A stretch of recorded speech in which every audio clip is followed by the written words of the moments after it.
we lose more and more productive and harvestable soil from use of harsh chemicals, fertilizers, and pesticides. But it doesn't have to be that way. With organic and sustainable farming, it's possible to take care of our bodies and our planet. It all starts with the soil. Healthy soil is full of bacteria, fungi, minerals, and other organic matter.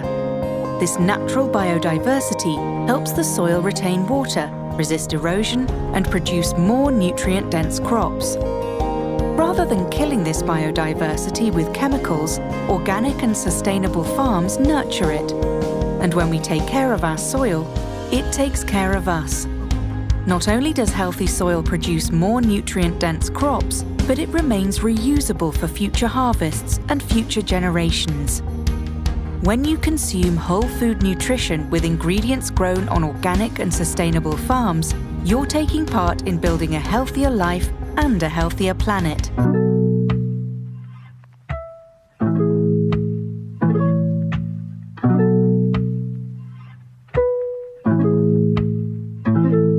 Organic farming is environment friendly as there is no usage of chemicals.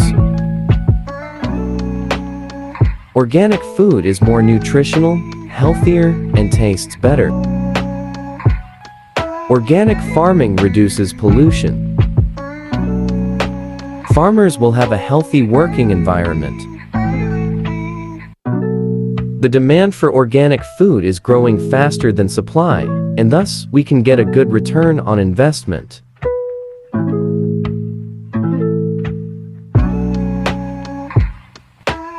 Organic food is more expensive. The production is less compared to inorganic farming. Production costs are higher because farmers need more workers. Organic farming cannot produce enough food that the world's population needs to survive. Lack of marketing for organic food. Organic food generally spoil faster.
Number 1, beans, containing all the nourishment a person needed to survive in just one small seed.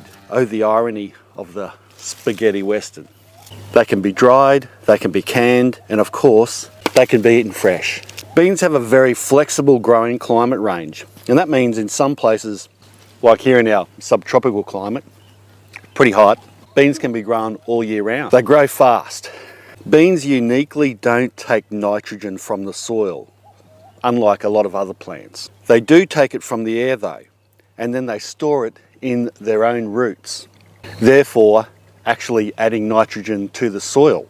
So beans are a really great pre-crop to some of those other nitrogen hungry plants. Number 2, Asian greens. So we move from the west to the east.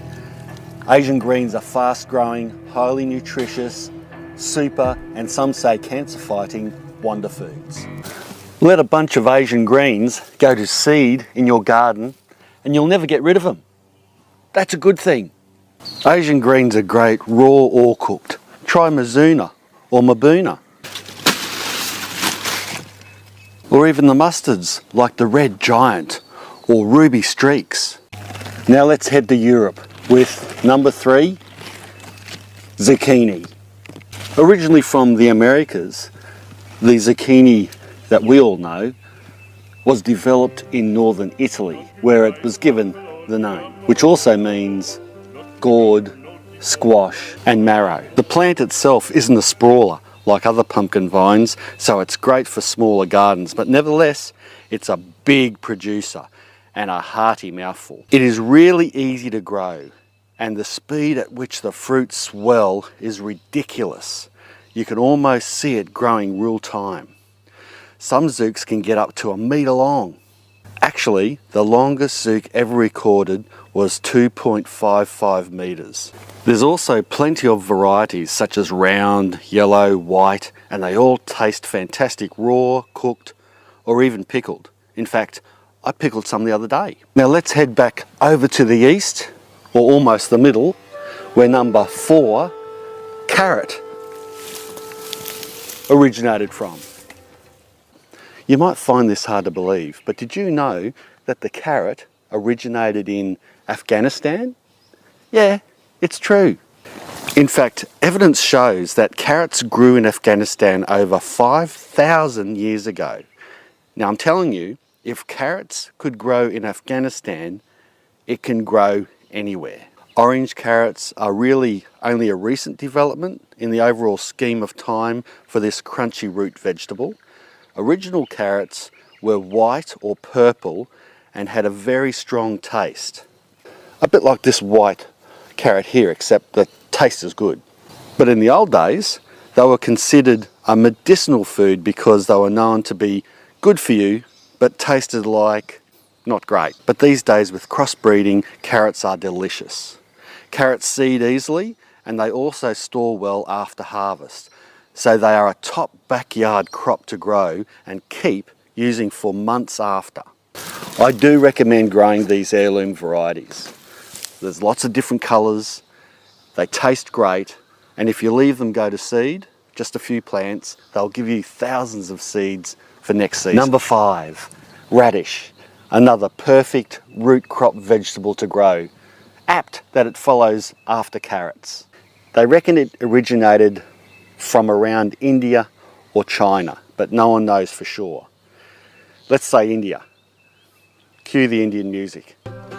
Radish is the cheetah of the vegetable world. If you want a fast-growing crop and you just can't wait, then sow radish seeds and they'll pop up in literally a few days and be ready to eat immediately. Well, as sprouts, but within weeks as a root vegetable. Did you know that some modern farmers use them as a cover crop to soften and aerate the soil before planting their main crops? Sometimes they don't even harvest the radishes. They just let them rot in place, acting as a natural fertiliser, compost and ground breaker at the same time. A lot of backyard growers sow radish seeds mixed in with their other slower growing crops. So when they sow them, the radish comes up first and they can harvest them while they're waiting for the other crop to come through. There are lots of different types of radishes. You can get the small ones that are best harvested young, or you can get larger varieties like this Japanese daikon. Huge. And they, same with this one over here, they're best harvested when they get a little bit larger. In fact, they can be harvested really big. Radish also have a long sowing window and an excellent temperature tolerance, making it a productive crop all around the world.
Hi there! Today we will be learning about the soil. What is soil? Soil is the topmost layer of the Earth's crust that plants grow in. Soil is made up of minerals, air, water, and microorganisms. The soil is a home to smaller organisms and helps plants to grow. There are three major types of soil. They are sandy soil, clay soil, and loamy soil. Let us describe sandy soil. You can find sandy soil in many places, like the beach. Sandy soil has large soil particles. It has large air spaces. It is whitish in color. It does not retain water, and it is not smooth when felt with the hand. Sand can be used for block making. Another type of soil is loamy soil. Loamy soil is used for planting, so you can find loamy soil in farms. Loamy soil has fine texture. Loamy soil is the darkest soil color. Loamy soil has small soil particles. The air spaces in loamy soil are not large, and the water retention of loamy soil is average. The third major soil type is clay. Clay soil has a smooth texture. It has smaller soil particles that stick together. It is usually dark brown in color and it retains much water. Clay is used for molding different things like flower pots. It is also used for making bricks. They are sandy soil, loamy soil, and clay soil. Sandy soil is whitish, clay is brownish, and loamy soil is dark brown. Sandy soil is grainy, clay soil is smooth, and loamy soil is fine in texture. Sandy soil does not hold water. Clay soil holds much water, and loamy soil holds some water. Sandy soil has large soil particles. Clay has the smallest soil particles that stick together, and loamy soil has soil particles that are bigger than clay particles.